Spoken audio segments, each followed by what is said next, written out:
All right, we've reached a new milestone on this mess of a show we call Life Without Sports.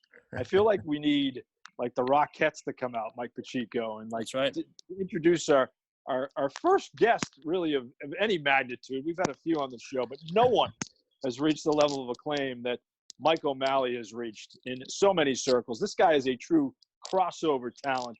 He's a generational talent. And the best part about it, he's one of us. That's right. He's one of us. Mike O'Malley, welcome to the show. What's up, Mike? John, how you guys doing? It's good to be here with you. Known John a long time, and it's great to be. John was there very early on when I first went on WEI to promote one of the first things I was ever working on. But it's great to be here with you guys, and hope everyone's staying healthy and happy. Everyone good? Everyone staying socially distant? We're trying, Mike. We're trying. Yeah. Yes, the quarantine is a challenge for like those of us that live and die with sports, like Mike O'Malley, of course. Yeah. What are you doing, Mike? What are you doing to fill up your days? It's fun. I've been watching my sons play Fortnite. This is no joke. Like I appreciate the fact that they're growing up in a time where this game, for any of your listeners who don't know this game or watch it or don't understand what their sons, mostly their sons, are doing, I encourage you to sit down, have them explain the game to you, and watch it, because it is absolutely fascinating. I can't believe what they're doing. I can't believe it's happening in real time. Of course, I don't love the screaming and the fact that they have their headsets on and they can't hear themselves. But I've ended the last couple of nights watching my son. As my son's going to be 13. He says, "Hey, Dad, you want to watch some solo dubs?" And so I sit there and I watch him. And I got to tell you, you don't know how it's going to end. So it really is like sports is like now it is a little ridiculous in this time. And I'm just like, you got to headshot that guy. Get that guy. And I'm saying to him, it's like, you got to get your mats. Okay, get your mats. Yeah. Watch out for the circle. Oh, yeah. You need building mats. You need to get it's ridiculous. So, but I will say for people who like spectating sports, if you really do try to understand what your son is doing. I was never a big video game guy. I loved video games like anyone else, when I was growing up, Space Invaders, but I did not have the money to get Nintendo and, I'm not crying poor, but I'm just saying I just didn't have it. And never got into it. And so many of my friends, as they went through their 20s, were already great at video games. And I was like, you got to put in a lot of time if you're going to get good at stuff to catch up to where people are. So I never did it. But my kids are they getting good at it. They're damn good at it. Well, there's going to be something to be made here. And maybe esports in their future. I mean, esports is now a major at some schools. Yeah, I mean, well, and what's amazing about the esports is that my sons started out with their interest in Minecraft. I didn't know anything about it, and I had a friend whose son was really into it, get us tickets to Minecon, which is like a Comic-Con or a convention of Minecraft enthusiasts, which are mostly kids. And I went to it, and it was insane.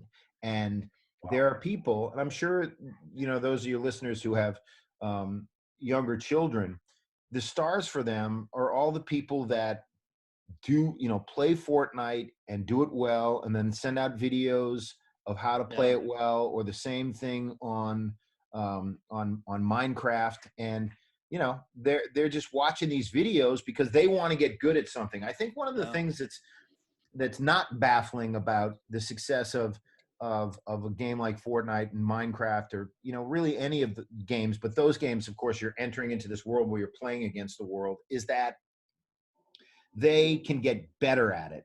And so they can actually play a game. It's kind of like golf. It's like, why is golf so popular? Because you can actually hit a putt that's just as far away as Tiger Woods, or you can hit a drive. Well, most people can, hit a drive that might be as good as Freddie Couples. But what I mean? Speak for yourself. I can't hit a good drive, but yeah. So, I mean, without sports, I've been doing a lot of, myself, I've been doing a lot of reading. I've been writing a project for the last year that was about to go into production in Atlanta, which is about independent pro wrestling. I did not grow up a wrestling fan, so I don't know much about it, but it's somewhat steeped in the history of the territories and Southern wrestling. Yeah. And it was created by this guy named Michael Waldron. I'm executive producing the show and writing a lot of it on that. So I've been, I'm at home trying to write, and there's been my house full of people trying to get on Zoom calls. And loading up on Wi-Fi. Yeah, loading up. It's like, I'm lagging. Why am I lagging? Dad, the ping is terrible. And it's, and of course, like my wife tries to, it's like, I'm going to call Spectrum. Yeah, call Spectrum. Call Spectrum. Call anyone and say exactly what is Spectrum. There's a pandemic. Everyone's on Fortnite. What are they going to say? Yeah. Oh, ma'am, I'm so sorry. Well, let's do a Wi-Fi test and check how it's going. I don't know what the problem is with the service. That's going to make the NFL draft. Everyone streaming Netflix in the entire country? Yeah, Mike Pacheco and I have talked about the NFL draft all week. And Mike, as you were going to say, what's this going to do for the NFL draft, right? Yeah, could you imagine a GM yelling at his family right in the middle of third pick to get off Zoom, get off the Fortnite for that? That's gonna be crazy. I can see it happening. Like I got yelled at by my 15-year-old because I was but the kitchen is right there. Okay, yeah. Right. This is where this is where people eat in a pandemic, and it's like, Dad, shut up. Dad, I can't hear. Right? It's just crazy. They don't understand the concept that you might actually be working. Yeah, right. They all they hear is us laughing and having a good time. They can't believe that this is work. But what I tell them is, if you work really hard, something like this can be work. Yes, and it's amazing to me. Like Mike Pacheco and I have enough trouble just figuring out a 25-minute show called Life Without Sports. How do you sit down and write a movie script? Well, I think that one of the things that I try to tell young writers is, and I have a call with a bunch of them next week, is thinking about what you want to write about. That's number one. Like, why do you want to be a writer? What do you have to say? I know that you guys in doing this show, when there's one thing if you're doing a game and the game is happening and you're doing the commentary and the play-by-play of what the game is, and then you're looking at the analysis afterwards, or you're doing the pregame and what it is. If you're going to do a show, you'd be like, what do I want to talk about? What am I interested in? And what is my point of view about it? And so I think that, for storytellers, they have to think, number one, like, what is the thing that they want to write about? And then that's first and foremost, like, your point of view. What do you have to say? Not just like, I want to be a writer, but what do you have to say? But by the way, what do you think you have to say? So what's interesting is a show that I created for Stars that was the germ of the idea came from LeBron James and Maverick Carter. I did a show on Stars called Survivor's Remorse. But I said to them, it's like, look, I grew up a basketball fan. I played basketball growing up. I did not follow the NBA religiously after Larry Bird retired. And so I did not really want to do a show. You think you have LeBron James and he has this idea of a story, you'd think, wow, this would be a great thing to write about. But I knew that if I was going to write a show and work with them, it couldn't be about the inner workings of the NBA or the behind the scenes or what it was. You could learn a little bit about that. But what I wanted to write about was what happens when a young athlete gets a lot of money and has a lot of success, and how does that change him and his family? What are their lives like behind the scenes? Not, what are the politics of how he gets along with his teammates, how he gets along with, we did some stories where, he dealt with the owner, but it's just an example of, like, I knew that I wanted to write about how does a guy who came from nothing all of a sudden have a ton of success and money. And we've seen this on countless 30 for 30 stories. Yeah. What does it really look like when the cameras aren't rolling? What's it like? How do they deal with one another? I would love to see a story about, what's really, as all of us are speculating and talking about Rob Gronkowski and Tom Brady and Bill Belichick, what's it like when they turn the television off and say, they'd say, this guy's full of crap. He doesn't even know what's going on. Or Yep. I wish I could really tell the truth. But they don't want to tell the truth. I don't mean that they want to tell lies. It's like they realize that disclosing anything is just adding fuel to the fire, and it may just be as simple of it was time to move on. And I thought it would be interesting to do a television show speculating about what those conversations were really like. Yep. What is Rob Gronkowski's agent telling him to say? Because it's not going to stop. Like, he's finally going to have to keep talking about, like, what do you not like about Bill Belichick, right? It's like, Of course. It's never ending. I didn't want to play there anymore. That's it. And that's what it comes down to. Mike and I talked about it a lot with Brady too, Mike O'Malley. I think you probably heard the whispers, and probably more so than I have, but the fact that the Belichick and Brady relationship just broke down. It was like a bad marriage probably the last couple of years. And Brady said, you know what? I've had it. Screw this. I'm out of here. And I'm finally a free agent, and I can do what I want to do. I mean, were you upset with Brady for doing that? No. I wasn't upset with him. And I didn't hear anything. I'm like, I mean, one of the things I respect about that organization and those guys is they do keep keep things close to the vest. They realize that, look, there are things that happen at work, and, why people wanted to change or move away from that. Who knows why? I always thought that it was very respectful to fans that they didn't talk about, sort of the drama that was going on behind the scenes. Because what happens is that I do think that the product is, this is a team, right? We're selling a team. This is a great team.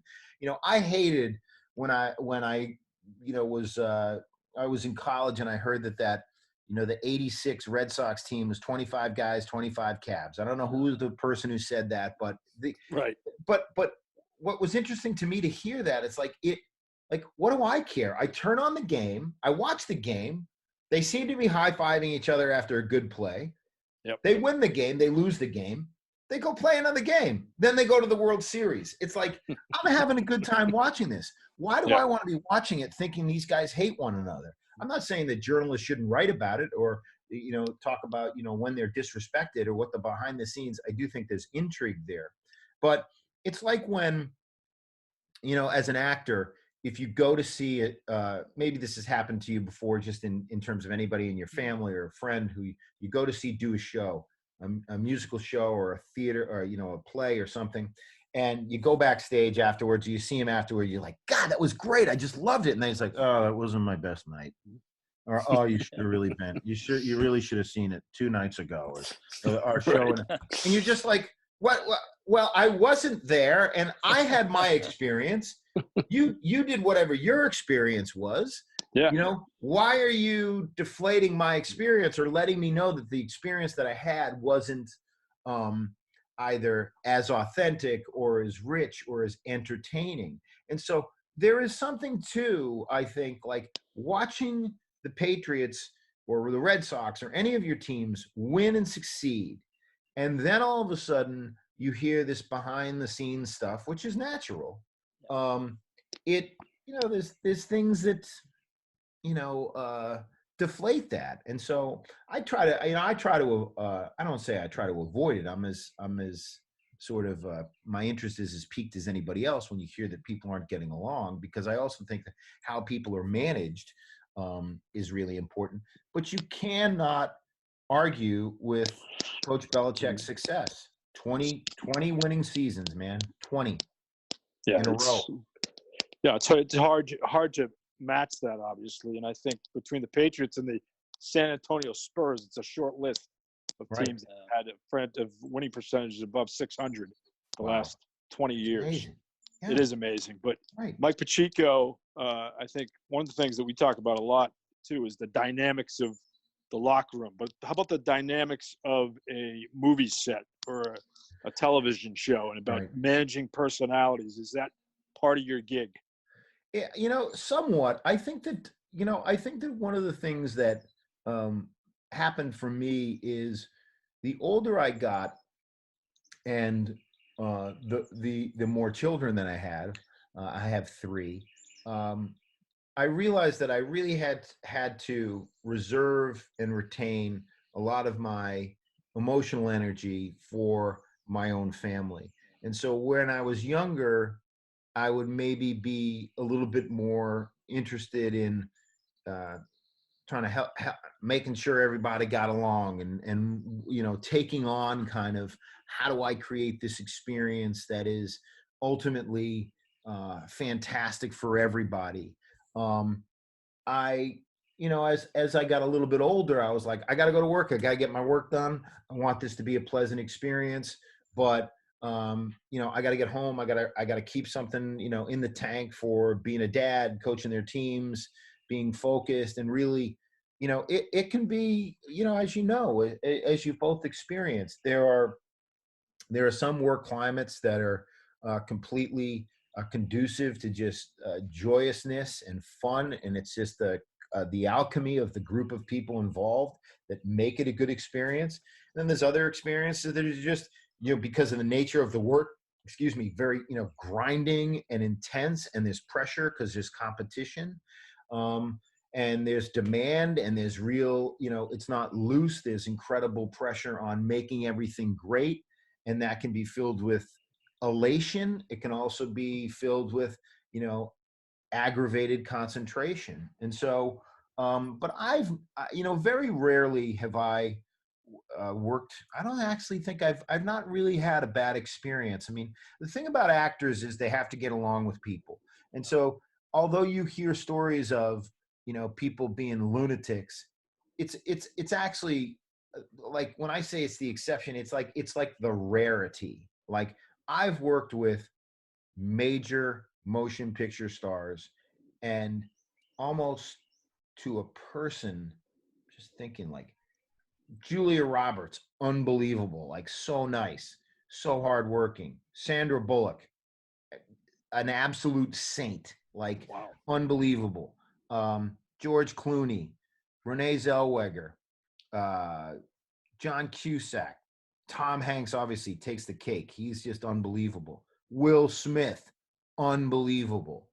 Like, and these, and I was around these people a lot. I mean, so actors, for the most part, you got to get along. I do think that, even though some actors, deserve the, the either they, that they got, they're sort of self-involved. Some people will think about it. It actually, I've met very few that are. If you're an actor, you spend your time working and dissecting on stories that usually have to do with characters who are struggling through things and trying to become better people, especially if you're a movie star. And so the, the soil, if I could describe it that way, that you're tilling, is constant conversation about what is the right way to behave. So you don't get what you excuse me, what you hear is sort of the diva or rock star behavior from actors, because they just have to get along with people. You know, that doesn't mean, like, I'm sure there's stories, but I've not I've not seen any bad behavior from Eddie Murphy. He was a great guy. I did a movie, Meet Dave, with him. Jeff Bridges and Ryan Reynolds, unbelievable. I shot a movie with them in Boston. Yeah, I remember. Unbelievable people, right? And so R.I.P.D., right? Yep. Yeah. RPD, yep. And I shot that at Fenway. And so here are people who, the reason that people like them, that presence that's coming off on screen, that's who they naturally are.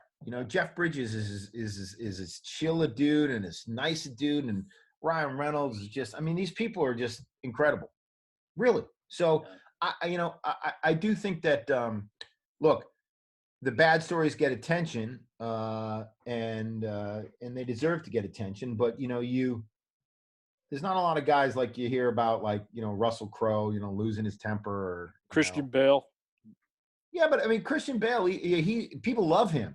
The story about Christian Bale was, he was trying to get his work done, and he thought he was being disrespected because there was a cinematographer who was, walking through the shot. Now, listen, I don't know anything about the story. other than to understand that if you're that good of an actor, right? Yep. And there's a few of these guys, and Christian Bale's one of them. Daniel Day-Lewis, Christian Bale, these guys who just completely go inside their character. They, in order to transform themselves, they have to put a different, a different cloak on. They have to really, inhabit, who they are. And so they're not reacting to things. I'm not saying I'm sure Christian Bale has apologized and he says there's no excuse or whatever, but look, man, people, I don't think that just because somebody loses their temper once or twice on a film set. I mean, can you imagine if, I can't believe that guys like Nick Saban and Tom Izzo are still employed at universities for grabbing people by the neck and yelling at them.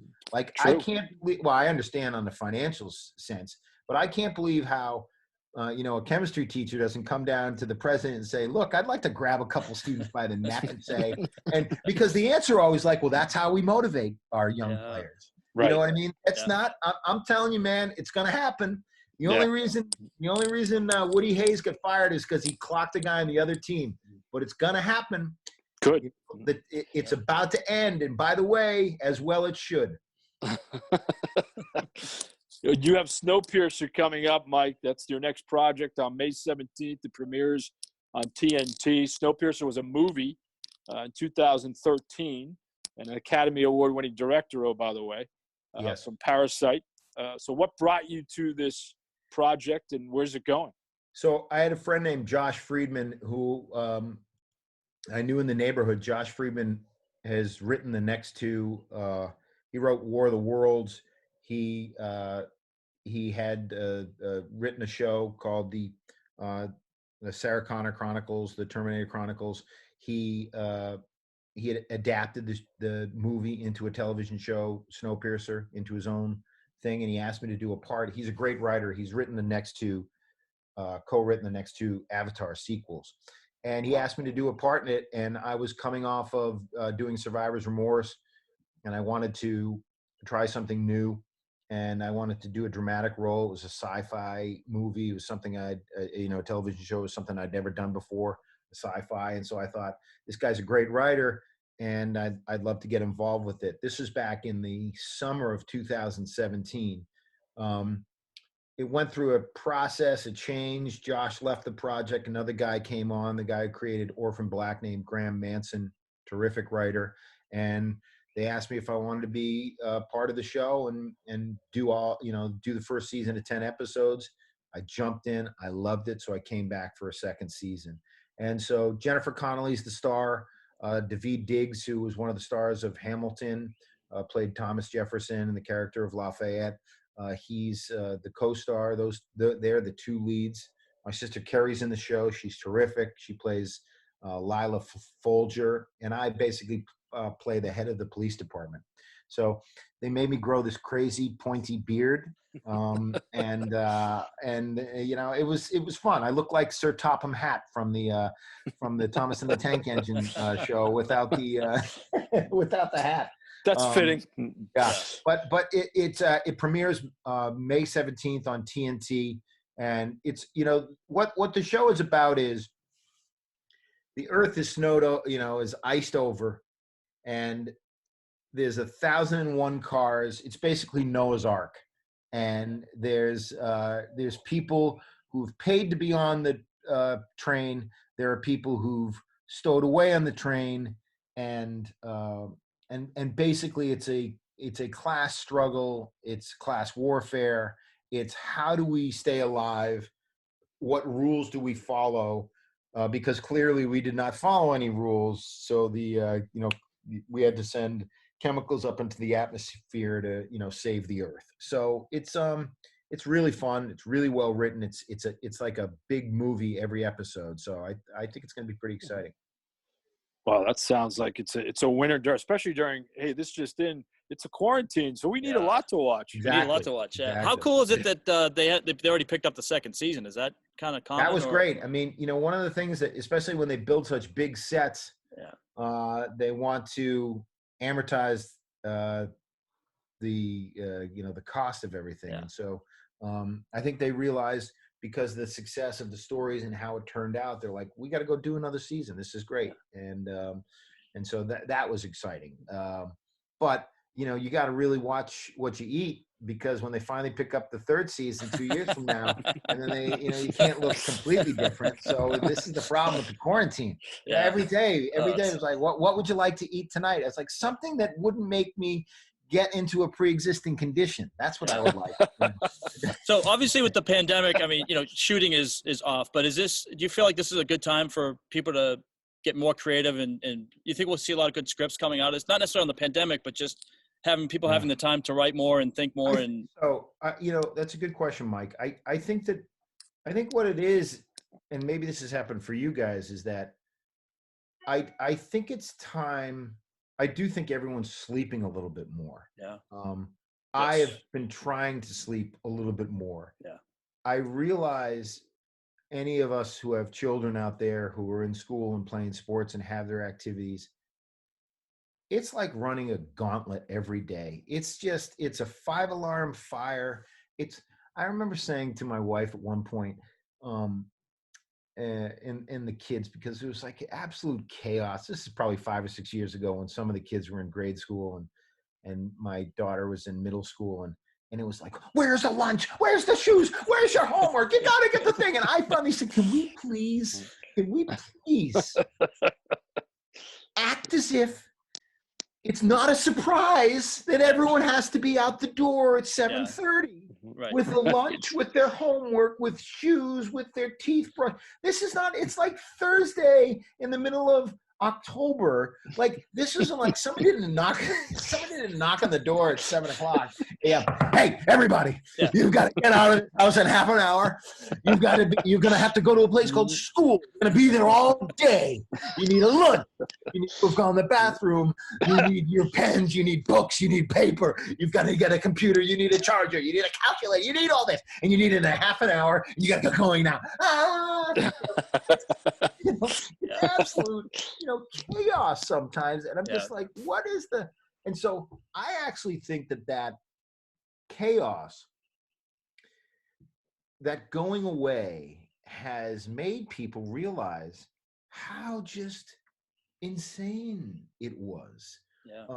The pace, not even calling it a rat race, because, it's just you want your kid, like, I know, John, your kid goes to school out of town. It's like, look, I used to walk up the street to my, St. Christopher's. The school was right there. Right. There was we got to get in the car because we got to get to school, because it's got to be this. And where's the carpool? It's just like, go to the school, go walk down to the schoolhouse. And people walked home. I mean, I walked myself to school. Yeah. 5 years old. Yeah. Whoa. That takes some mental toughness. Yeah. Well, I mean, especially after you get kidnapped a couple times.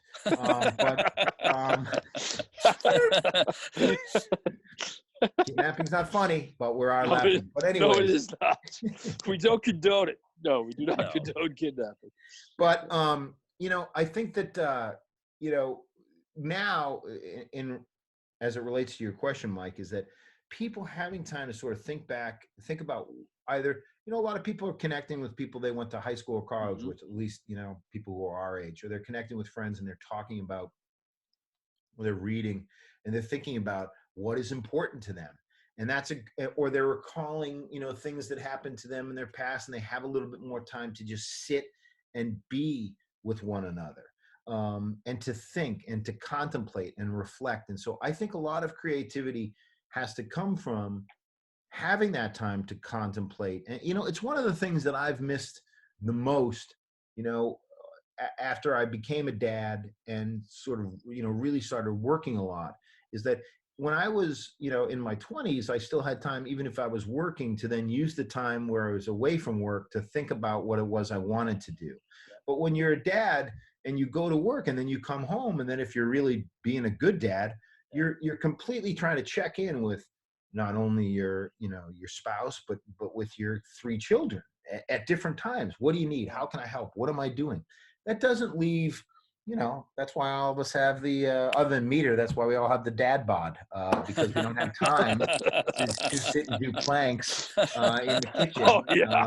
I'm doing a get in lot of shape. It's like, why planks. aren't you doing crunches? Like, I just want to read. I just want to read the New York Times. Do I have to do crunches? You know what I mean? Have you ever had a casting director say to you, "Hey, Mike, you'd be great for this role, but I'm gonna tell you, you're too handsome, fat, too handsome, too, you're not big enough, you're not strong but here's enough." the thing: they do say that. They do say that when you leave the room, because I've been on the other side. But there's something funny about. Not funny, but there's something.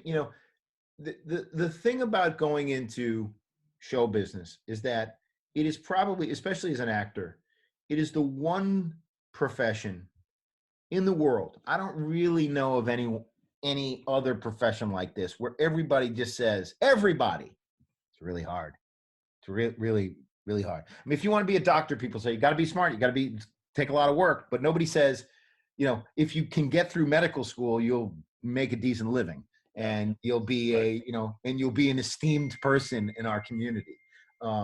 Even if you're a musician, if you're trying to make it as a, rock star, you can still play in cover bands and play at weddings or play locally. I'm not saying that it isn't hard to make it as a musician either, but as an actor, you are inviting yourself into a non-essential industry where everyone has forewarned you that you're not needed. Yeah. So. True. And everyone says it's really hard, and you have to be able to have people. So it's funny that you asked me this, John, because in the Boston Globe, in the review for Sully, the reviewer said that I had a face like a doorstop. What? What? And, Is that Ty Burr? Yes. Oh, yes. What an asshole. And so I immediately read it. I was like, this is my hometown newspaper. Oh man. Yeah. And, what the hell? And I put a thing out on Facebook, and I was just like, this is not bad. They say I got a face like a doorstop. He said I got a face like a doorstop. And so people started to take Photoshop doorstops with my face on them. And then my brother-in-law, I don't know if I have it. Do I have it? Let me just real quick. Right. We'll pause this program. We'll pause for Hey, Mike, we got some breaking sports news. What's what that? is it? Alex Cora is suspended for Oh, the 2020 season. Is that 2020? Yes, 2020. As if there was any probably doubt that he'd be back, but I guess. Wait a minute, but is that are they saying something about what the Red Sox in 2018? I think that's coming. Yes, 2000. Yes, the cause is the 2018 World Series. What? Yes. That's a drag. Cause and effect. I think it's a developing situation, so you'll have to get your people on that, Mike, for some inside info, perhaps. But it's not promising. I'll tell you what. I mean, he clearly was a ringleader in Houston, at least was with part of it. Beltran. At least was part of it. As AJ Hinch is, by all accounts, I'm innocent. So I think MLB has concluded that Cora is a large part of this whole situation. But do you think he's suspended? But is he suspended for the Red Sox World Series? Yes. 2018 World Series is the cause. And he wasn't going to come back anyway because he was, they fired him. Or they temporarily relieved him of his duties. I don't think it's officially a firing yet, but that's probably next to come. They're losing a 2020 second-round draft pick, too. And they've banned the replay operator, TJ Watkins, through 2020 playoffs from the same job. And, Cora's suspension is for a year, I guess, through 20. I know, but what is it saying that they did? That they're stealing signs using the video replay system and then relaying that to the to the hitters so they know what pitch is coming. What a drag. Yeah. That's a big drag, man. That's a taint on the season, that's for sure. They still would be the Dodgers anyway. No, but seriously, are we going into like the sports abyss of Boston? I mean, no Brady, no Gronk. The Red Sox look like they're in trouble. Unfortunately, the Bruins were in first place before the pandemic happened. Celtics are doing pretty well, but from the Red Sox and Patriots perspective, back to the dark days. Yeah, looking dicey. It's all fine. spoken with a man with a Fred Lynn poster I over know. his shoulder. It's Which I like, absolutely listen, man, love. it's all gravy. It's You know? all. That's right. We had 20 years, Mike. Once we figure out another way to cheat, we'll do better. Did you find what you were looking for? I didn't. No, I got too much crap in my office. But anyways, yeah, my friend sent me so that's the thing you have to look forward to. It's like you go do a movie with Tom Hanks and Clint Eastwood's directing it, and your hometown newspaper puts out that you have a face like a doorstop. Jeez. Oh my God. Yikes. That is horrendous. Was Clint Eastwood imposing to deal with, or was Clint he Eastwood. intimidating? Clint Eastwood was great. You know, he was just like, yeah, just do that again. Yeah. He'd be like, most directors, obviously, you're on set. It's like, you've seen it in movies or whatever. It's like quiet on set and action. And Yeah. he had done so many westerns and worked with horses that he didn't like to yell action. He would just what they do is all the assistant directors would be taking their finger like this, and that meant that the sound was rolling, the sound was synced up with the cameras, and the cameras were rolling. And then he'd walk up and he'd go, and go. You do the scene. And then at the end he'd go, and stop. Oh, but he was a chill guy. I mean, I think he was like 81 years old when he was directing Yeah. the movie. I mean, he just is still out there directing and focused and, really, great storyteller and amazing. You know what I mean? Amazing experience. Tom Hanks, Aaron Eckhart, great. I loved it. Loved making that movie. It was a great experience. And people say, it's like, oh, you were so mean to Sully. I said, the guy crashed a plane all I did was I said, did you have a drink? Did you have anything to smoke? Okay. What if the guy had said, yes, I had 3 margaritas. Okay. Investigation's closed. Okay. It was just a question. He said no. Okay. Why am I mean? Because I ask it. Oh, we're here at the murder scene. Did you see how the guy died? Why are you being so mean? It's like Denzel Washington in Flight. I mean, imagine being that. Yeah, that's what I should have said. I should have said in the movie, it's like, you see the Denzel Washington movie, Flight? Guy was kind of, kind of hammered. I wouldn't ask that had I not seen Flight. Have you worked with Denzel? Never worked with Denzel, no. My sister just did a movie with him. Did she like him? Yeah, she did. I mean, again, it's just like, you're not, when you work with big stars, you're not, it's not like you go to do a movie with Denzel and he's there on the set and then you're in the scene and you're there for one day. There's not a lot of like, hey, let's go get a burger. Right. You know what I mean? It's just like, you gotta get ready for his next day. I mean, movies are big, campaigns, like not military campaign, but I mean, there's really just really regimented work where, you're here, go through here, get there, stand there, say that. Hi, nice to meet you. Let's go. It's just so much money is being spent that everything is ruthlessly efficient. Yes. How about the lead up process? Like when you're doing a movie, do you have much time to like read through stuff? I know TV shows probably different when you do the read throughs, but when you're doing movies, is it a lot of preparation with other actors or you just kind of? Well, no, one of the things about, especially if you're a character actor like myself, who's just coming in and doing a few scenes, you get the scenes, you audition it, they're hiring you because you're a professional. They expect you to know your words. You come in, you rehearse it once or twice, and then they start shooting it. And so it's really like, it's like you're a utility player. It's like, you got to keep ready. You got to keep going. Anyone on the Patriots, they got to keep, going through the practice drills and they got to learn their plays because somebody gets hurt, they got to go in. And so it's you're not afforded the same luxury or sort of question and answer rehearsal process that you would be if you're, a star.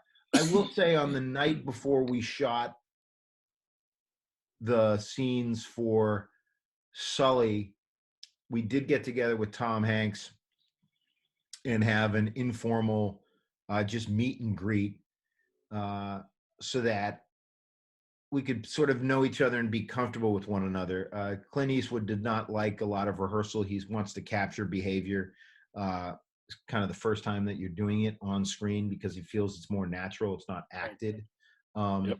But I think Tom Hanks realizes he wouldn't say this because he's such a nice guy. But what's a little bit daunting, even as well as experienced as you are, is that if you've seen someone in movies for 20 years, and then all of a sudden you're standing in front of them and you're about to do a scene, it's hard not to be like, he's not that much, he's 10 years older than me, but I'm just like, okay, wait, this is, Tom Hanks at four, Yeah. and I'm trying to Yeah. be the investigator and he's Sully. Yeah. Like you have to kind of kick off, you got to kick out the cobwebs. You don't want that to be the first experience that you have being captured on camera, is that you're trying to be, professional, and I'm ripping Sully a new one, and you're just like, hey, I loved Forrest Gump. He was great at that, Yeah, it's the starstruck mentality. I guess but that sounds authentic to me, Mike. At least you never forget where you came from. Yeah, I think but especially in terms of meeting somebody like Tom Hanks, right? Or, Clint Eastwood. It's that you've already spent so much time, like anyone who's gone to the movies, over the last, 50 years knows these guys. And so it's not even like that you're starstruck. Like, I don't think that I have what it takes to be, of course you do. You're a professional actor. You're there. It's kind of elementary.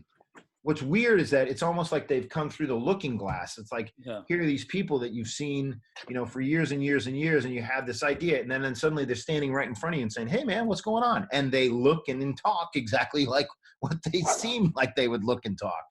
And you don't want to be starstruck. You just want to be, but I think they realize it because they can see it in people, right? It's, when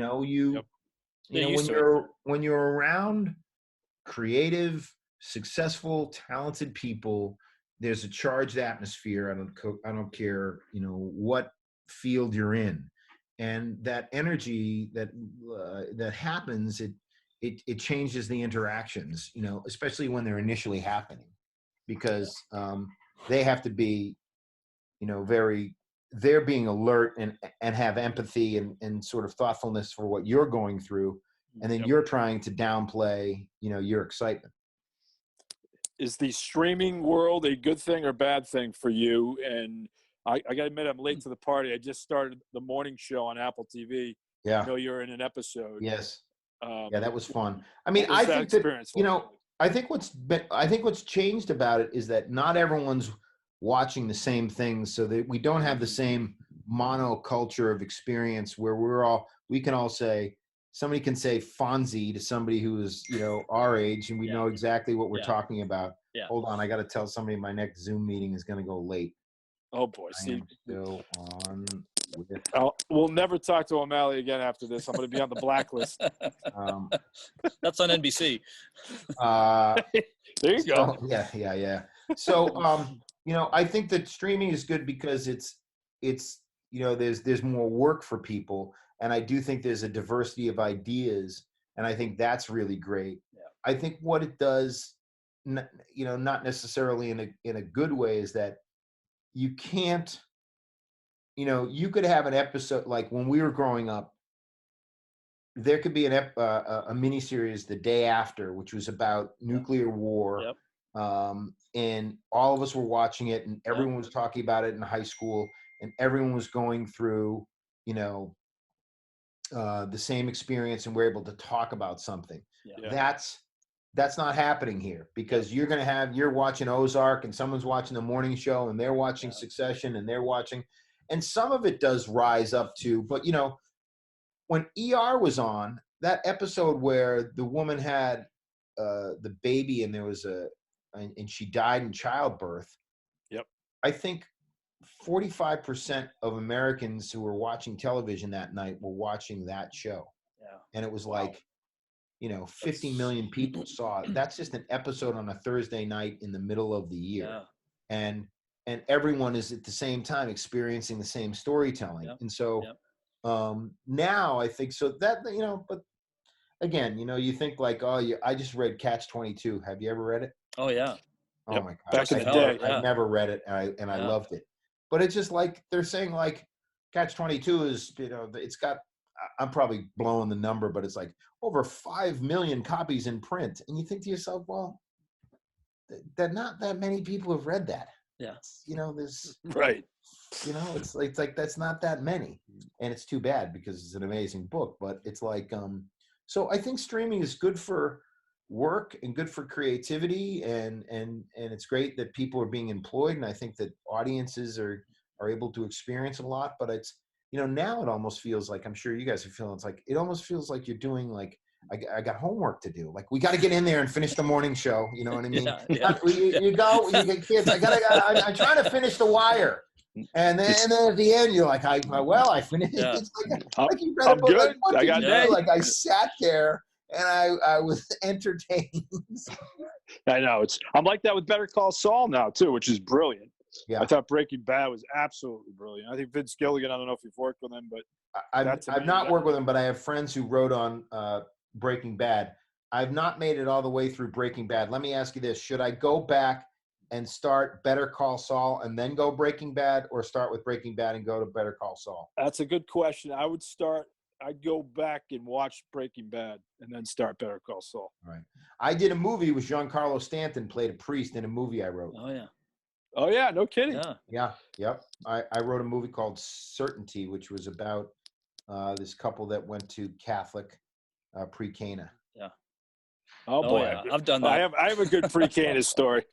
That was my pre-Cana story was on NFL Draft Day, and of course, I'm Jewish. Mike, my then wife was Catholic, or is Catholic, and I was working in Charlotte, North Carolina, and I was in sports radio. I said to her, "Look, pre-Cana is on NFL Draft Day. I have got to do some work here. Like, I know we have to talk about stuff in our marriage, but I got to go listen to the draft on ESPN radio. I got to do my research." So we're in the freaking car during our pre-Cana breaks. We're supposed to be talking about Oh my God. our life, and I'm listening to freaking Chris Berman call out the 8th pick of the draft. Oh my God. You got to watch this movie. You'll so relate to it. I will. The idea that I got for the movie is I had not been in my pre-Cana yet before I started writing a play about this, but my sister had gone, and she was talking about how she went to their pre-Cana, and obviously if you want to get married in the Catholic Church, you got to go to this thing, and the concept of it is right. It's like, maybe we know that some people don't stay married. Here's maybe some of the reasons. They haven't talked about this. They're not on the same page about that. It's not just about planning a party. It's about planning a life together. You should do these things. So even when people go kicking and screaming, I think when people come back from it, they go, yeah, we should really, maybe we're going to avoid what we needed to talk about, but the concept of it is pretty good. But I remember my sister comes back, and there was somebody in her dorm, because they split it up. The men got to go to one dorm and the women got to go to another dorm. And she said, as she's in the bathroom, people brushing their teeth, and this one woman goes up. It's like, what is with the dead guy hanging everywhere? It's creeping me out. And it was Jesus on the crucifix, and it was like, that's the whole point of the religion. And then people are like, well, I mean, why can't it just be a cross? Well, because that's the Protestants. They only believe in the resurrection. The Catholics believe that people had to go through some misery first. Okay? That's what he had to do. He killed himself for you. Well, he didn't kill himself. He was killed. We put him to death. I didn't do anything. What did I do? Yeah. Don't play my people. Actually, you can. Great content for the kids, guys. Guys, I got to hop. All right. Hey, Mike, thank you so very much. You are the man. Mike O'Malley on Snowpiercer coming to TNT on May 17th. You're still with us? I don't know why this is not working. What? Hold on. I don't know.